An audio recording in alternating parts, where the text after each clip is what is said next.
Hello students, आज की worksheet जो क्लास 10th के लिए आई है, विज्ञान की वर्कशीट नंबर 34। इसमें आज हम आयनिक यौगिकों के बारे में पढ़ेंगे। इसमें हम पढ़ेंगे आयनिक यौगिक क्या होते हैं, इनका निर्माण कैसे होता है, धन आयन और ऋण आयन क्या होते हैं, और इन सब बातों के हम बारे में इस वर्कशीट में पढ़ेंगे। प्यारे बच्चों, यह जानने से पहले कि आयनिक यौगिक क्या होते हैं, हमें यह जानना आवश्यक है कि यह जानना परम आवश्यक है कि धन आयन और ऋण आयन यानी धनावेश और ऋणावेश क्या होते हैं। धन आयन और ऋण आयन क्या होते हैं, चलिए जानने की कोशिश करते हैं। प्यारे बच्चों, सोडियम का उदाहरण लेकर समझते हैं। सोडियम, इसकी परमाणु संख्या 11 है, यानी 11 ही इलेक्ट्रॉन होते हैं इसमें और 11 ही प्रोटॉन होते हैं। बेटा, जो सोडियम है उसमें सोडियम के अंदर नाभिक है जो उसमें प्रोटॉन 11 हैं और उसके बाहरी कक्षों में जो 11 इलेक्ट्रॉन चक्कर लगा रहे हैं, इलेक्ट्रॉन भी 11 हैं। तो इस प्रकार परमाणु पूर्ण रूप से विद्युत उदासीन होता है, इस पर किसी तरह का कोई आवेश नहीं होता। लेकिन आवेश तब पैदा हो जाता है प्यारे बच्चों, जब इलेक्ट्रॉनों की संख्या यहाँ घट बढ़ जाती है। उदाहरण के लिए, यदि सोडियम के जो कक्षों की यदि संख्या देखें, इसमें 3 कक्ष होते हैं। पहले कक्ष में 2 इलेक्ट्रॉन, दूसरे में 8 और तीसरे में 3 इलेक्ट्रॉन होते हैं। यदि एक इलेक्ट्रॉन छोड़ के उत्कृष्ट गैस विन्यास को प्राप्त कर लेता है तो इसके 2 कक्ष रह जाते हैं। मैं यूँ कह दूं कि यदि सोडियम 11 प्रोटॉन है सोडियम के अंदर और इलेक्ट्रॉन यदि एक वो छोड़ देता है तो इलेक्ट्रॉन रह गए 10। तो इलेक्ट्रॉनों की संख्या कम होगी और प्रोटॉन की संख्या बढ़ गई 1, यानी ऋण आयन कम हो गया, धन आयन ज़्यादा हो गया। तो इलेक्ट्रॉन छोड़ने पर धन आयन बढ़ जाता है, नाभिक पर धनावेश बढ़ जाता है, इसलिए जो धन आयन का निर्माण होता है सोडियम में इलेक्ट्रॉन त्यागने पर। ठीक उसी प्रकार से क्लोरीन का उदाहरण लेते हैं हम। प्यारे बच्चों, ठीक उसी प्रकार से हम क्लोरीन का भी उदाहरण लेते हैं। क्लोरीन में 17 परमाणु संख्या होती है, 2, 8 और 7 इलेक्ट्रॉन होते हैं बच्चों। जब इसके बाहरी कक्ष देखिए, 17 इलेक्ट्रॉन बाहरी कक्षों में चक्कर लगाते हैं, 17 इलेक्ट्रॉन, और प्रोटॉन भी इसके अंदर 17 ही होते हैं। तो अभी तक तो ये इस पर कोई आवेश नहीं है। लेकिन जैसे ही 1 इलेक्ट्रॉन लेके अपने 8 इलेक्ट्रॉन पूरे कर लेगा, उत्कृष्ट गैस विन्यास को पूरा कर लेगा, तो यहाँ पे 18 इलेक्ट्रॉन हो जाएंगे बच्चों। यानी इलेक्ट्रॉनों की संख्या, यानी ऋण आवेश की मात्रा बढ़ जाएगी इस परमाणु पे और क्लोरीन ऋण आयन बन जाएगा। चलिए, हमने ऋण आयन जाना और धन आयन जाना। तो अब वर्कशीट पे वापस आते हैं। बेटा, जो आयनिक यौगिक होते हैं उसको जानने की कोशिश करते हैं। जब ये हम धातु से ही शुरू करते हैं। धातुओं में जो प्राय बाहरी कक्ष में 1, 2, 3 इलेक्ट्रॉन होते हैं जिन्हें वे आसानी से त्याग देती हैं और धन आयन बनाती हैं। इसके ठीक विपरीत अधातु में जो इलेक्ट्रॉन होते हैं बाहरी कक्ष में, वो 5, 6, 7, 8 होते हैं और वो उन इलेक्ट्रॉन को अपने बाहरी कक्ष को पूरा करने के लिए वो इलेक्ट्रॉन लेती हैं अधातुएं, और इस प्रकार से ऋण आयन बनते हैं। प्यारे बच्चों, जब धातु और अधातुएं आपस में मिलकर इलेक्ट्रॉनों का आदान प्रदान करती हैं, धातु तथा अधातु आपस में मिलकर इलेक्ट्रॉनों का आदान प्रदान करती हैं, तो आयनिक यौगिक बनता है। तो आयनिक यौगिक का निर्माण होता है। आगे बढ़ते हैं बच्चों।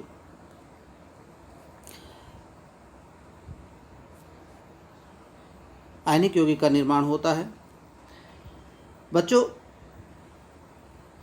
आगे ये भी बताया गया है कि दूसरे शब्दों में कह सकते हैं कि आयनिक यौगिक वे यौगिक होते हैं जिनमें आयनिक आबंधों द्वारा द्वारा आयनिक आबंधों द्वारा यौगिक का निर्माण होता है। तत्व अपने निकटतम उत्कृष्ट गैस विन्यास को प्राप्त करने के लिए इलेक्ट्रॉनों को ग्रहण करते हैं या त्यागते हैं। ये बिल्कुल सही है बच्चों, अभी हमने पढ़ा। जैसे ही सोडियम इलेक्ट्रॉन त्यागता है तो धनायन हो जाता है और उत्कृष्ट गैस विन्यास को प्राप्त कर लेता है। जैसे ही क्लोरीन इलेक्ट्रॉन लेता है एक इलेक्ट्रॉन, तो उत्कृष्ट गैस विन्यास को प्राप्त हो जाता है, ऋणायन हो जाता है। तो इस प्रकार इलेक्ट्रॉनों के आदान प्रदान के द्वारा आयनिक यौगिकों का निर्माण होता है। बच्चों आइए सोडियम क्लोराइड का निर्माण देखते हैं कि उसका कैसे होता है। प्यारे बच्चों, सोडियम में 11 इलेक्ट्रॉन होते हैं, क्लोरीन में 17 होते हैं। इसके बाहरी कक्ष में सिर्फ एक इलेक्ट्रॉन होता है। इसके बाहरी कक्ष में 7 इलेक्ट्रॉन होते हैं। ये आपको पता है बच्चों कि किसी भी इलेक्ट्रॉनों को जब आदान प्रदान होता है उसके बाहरी कक्ष से ही होता है। तो ये इलेक्ट्रॉन सोडियम जब इसको दे देगा तो सोडियम के पास तो 10 रह जाएंगे, यानी ये सोडियम आयन बन जाएगा। और इसके पास इलेक्ट्रॉन एक लेने के बाद 18 हो जाएंगे, तो अब ये क्लोरीन आयन हो जाएगा। किस प्रकार? देखिए, ये यहाँ पे इसने एक इलेक्ट्रॉन छोड़ दिया, यानी इसके कक्ष में जो इलेक्ट्रॉन था ये वो यहाँ पे इसको दे दिया क्लोरीन को। तो यहाँ पे सोडियम का एक इलेक्ट्रॉन चला गया, तो ये सोडियम आयन बन गया। और इसने एक इलेक्ट्रॉन ले लिया, ये क्लोरीन आयन बन गया। तो इस प्रकार से सोडियम क्लोराइड एक आयनिक यौगिक हुआ। आगे बढ़ते हैं बच्चों।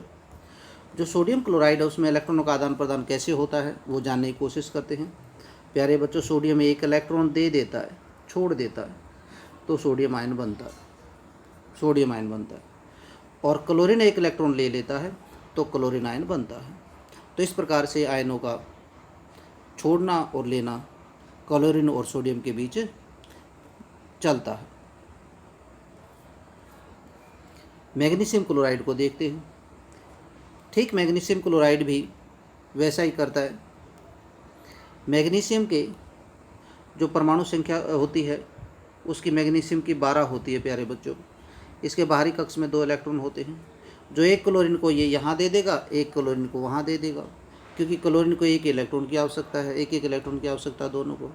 तो इस प्रकार मैग्नीशियम तो 2 इलेक्ट्रॉन छोड़कर 2+ आयन हो जाएगा, और क्लोरीन 2 क्लोरीन एक इलेक्ट्रॉन लेके ऋणायन हो जाएगा।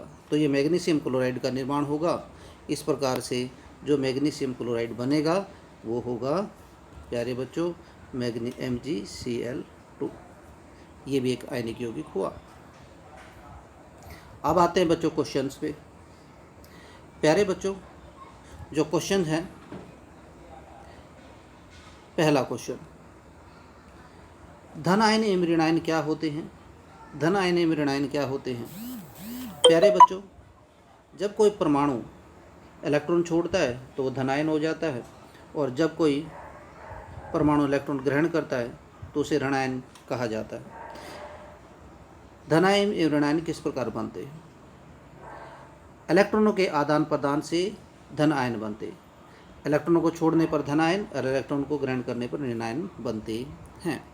क्वेश्चन 2 पे, आयनिक आबंध किस प्रकार बनते हैं? जब कोई आयनिक यौगिक बनता है तो आयनों के बीच जो आबंध होता है, जैसे सोडियम और क्लोरीन के बीच जो आबंध बना, इन 2 आयनों के बीच 2 आबंध बना, उसे आयनिक आबंध कहते हैं। हम इसकी प्रकृति के बारे में भी जानेंगे कि आयनिक आबंधों की प्रकृति कैसी है, शायद नेक्स्ट वर्कशीट में जानें। तीसरे क्वेश्चन पे, परमाणु इलेक्ट्रॉनों को ग्रहण एवं उनका त्याग क्यों करते हैं? उनका परमाणु इलेक्ट्रॉन क्यों तो ग्रहण करते हैं और क्यों उनका त्याग करते हैं, ये जानने की कोशिश करते हैं। प्यारे बच्चों, प्रत्येक परमाणु, कोई भी परमाणु हुआ, वो उत्कृष्ट गैस को प्राप्त करने के लिए उतावला रहता है। उसे जल्दी रहती है कि मैं कब उत्कृष्ट गैस विन्यास प्राप्त करूं। तो उत्कृष्ट गैस विन्यास, जैसे हीलियम में 2 इलेक्ट्रॉन होते हैं बाहरी कक्ष में, बाकी सभी परमाणुओं के बाहरी कक्ष में 8-8 इलेक्ट्रॉन होते हैं। तो 8 इलेक्ट्रॉन पूरा करने के लिए, चाहे वो उसे छोड़ के पूरे करे अपने 8 इलेक्ट्रॉनों को छोड़ के,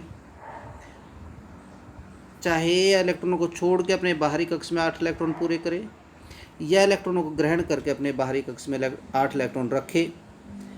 तो इस प्रकार से जो उत्कृष्ट गैस विन्यास प्राप्त करने के लिए परमाणुओं को इलेक्ट्रॉनों को त्यागना पड़ता है और ग्रहण करना पड़ता है। क्वेश्चन नंबर 4, इस कथन को स्पष्ट कीजिए, क्या कैल्शियम ऑक्साइड एक आयनिक यौगिक है? बच्चों, सबसे पहले हमें कैल्शियम ऑक्साइड पता होना चाहिए। उसका सूत्र, कैल्शियम में 20 इलेक्ट्रॉन होते हैं और ऑक्सीजन में 8 इलेक्ट्रॉन होते हैं।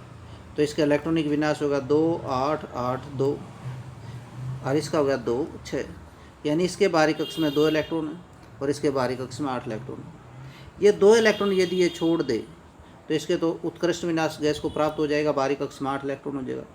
और छोड़ने के बाद ये इसको दे दे ऑक्सीजन को, तो 2 इलेक्ट्रॉन इसको दे दिए तो 8 इलेक्ट्रॉन हो गई है।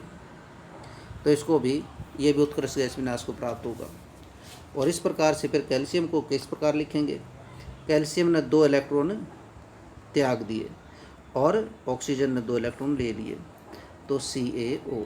अतः कैल्शियम ऑक्साइड भी एक आयनिक यौगिक है, क्योंकि यह इलेक्ट्रॉनों के आदान प्रदान से बना है।